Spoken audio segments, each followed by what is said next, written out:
برا بن عازب رضی اللہ عنہ نے بیان کیا کہ غزوہ خیبر کے موقع پر نبی کریم صلی اللہ علیہ وسلم نے حکم دیا کہ پالتو گدھوں کا گوشت ہم پھینک دیں، کچا بھی اور پکا ہوا بھی، پھر ہمیں اس کے کھانے کا کبھی آپ نے حکم نہیں دیا۔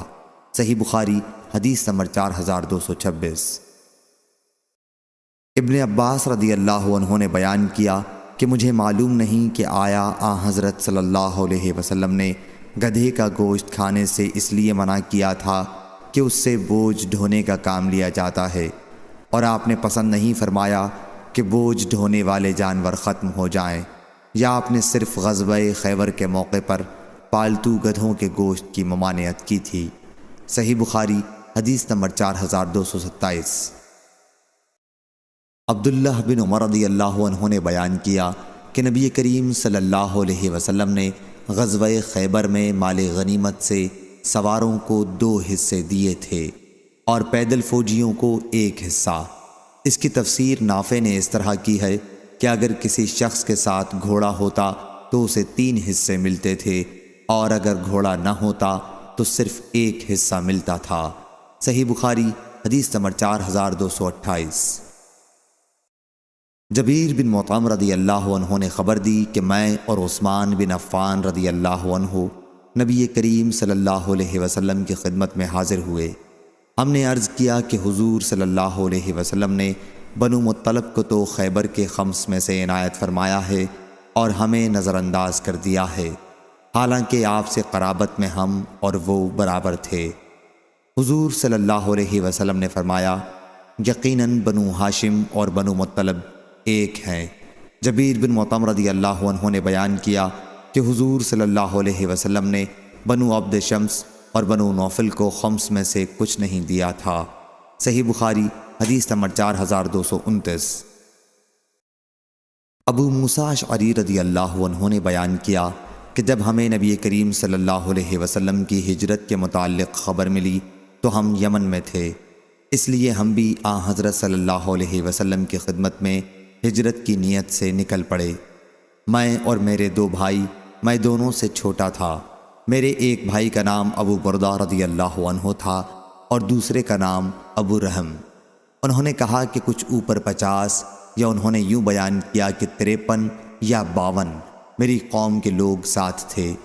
ہم کشتی پر سوار ہوئے، لیکن ہماری کشتی نے ہمیں نجاشی کے ملک حبشہ میں لا ڈالا۔ وہاں ہماری ملاقات جعفر بن ابی طالب رضی اللہ عنہ سے ہو گئی، جو پہلے ہی مکے سے ہجرت کر کے وہاں پہنچ چکے تھے۔ ہم نے وہاں انہی کے ساتھ قیام کیا، پھر ہم سب مدینہ روانہ ہوئے۔ یہاں ہم حضور اکرم صلی اللہ علیہ وسلم کی خدمت میں اس وقت پہنچے جب آپ خیبر فتح کر چکے تھے۔ کچھ لوگ ہم سے یعنی کشتی والوں سے کہنے لگے کہ ہم نے تم سے پہلے ہجرت کی ہے، اور اسماء بنت عمیس رضی اللہ عنہا جو ہمارے ساتھ مدینہ آئی تھیں، ام المومنین حفصہ رضی اللہ عنہا کی خدمت میں حاضر ہوئیں۔ ان سے ملاقات کے لیے وہ بھی نجاشی کے ملک میں ہجرت کر کے چلی گئی تھیں۔ عمر رضی اللہ عنہ بھی حفصہ رضی اللہ عنہا کے گھر پہنچے۔ اس وقت اسماء بنت عمیس رضی اللہ عنہا وہیں تھیں۔ جب عمر رضی اللہ عنہ نے انہیں دیکھا تو دریافت فرمایا کہ یہ کون ہیں؟ ام المومنین رضی اللہ عنہا نے بتلایا کہ اسماء بنت عمیس۔ عمر رضی اللہ عنہ نے اس پر کہا، اچھا وہی جو حبشہ سے بحری سفر کر کے آئی ہیں؟ اسماء رضی اللہ عنہا نے کہا، جی ہاں۔ عمر رضی اللہ عنہ نے ان سے کہا کہ ہم تم لوگوں سے ہجرت میں آگے ہیں، اس لیے رسول اللہ صلی اللہ علیہ وسلم سے ہم تمہارے مقابلے میں زیادہ قریب ہیں۔ اسماء رضی اللہ عنہا اس پر بہت غصہ ہو گئیں اور کہا، ہرگز نہیں، خدا کی قسم تم لوگ رسول اللہ صلی اللہ علیہ وسلم کے ساتھ رہے ہو، تم میں جو بھوکے ہوتے تھے اسے حضرت صلی اللہ علیہ وسلم کھانا کھلاتے تھے، اور جو ناواقف ہوتے اسے حضرت صلی اللہ علیہ وسلم نصیحت و موعظت کیا کرتے تھے، لیکن ہم بہت دور حبشہ میں غیروں اور دشمنوں کے ملک میں رہتے تھے۔ یہ سب کچھ ہم نے اللہ اور اس کے رسول کے راستے ہی میں تو کیا، اور خدا کی قسم میں اس وقت تک نہ کھانا کھاؤں گی نہ پانی پیوں گی جب تک تمہاری بات رسول اللہ صلی اللہ علیہ وسلم سے نہ کہہ لوں۔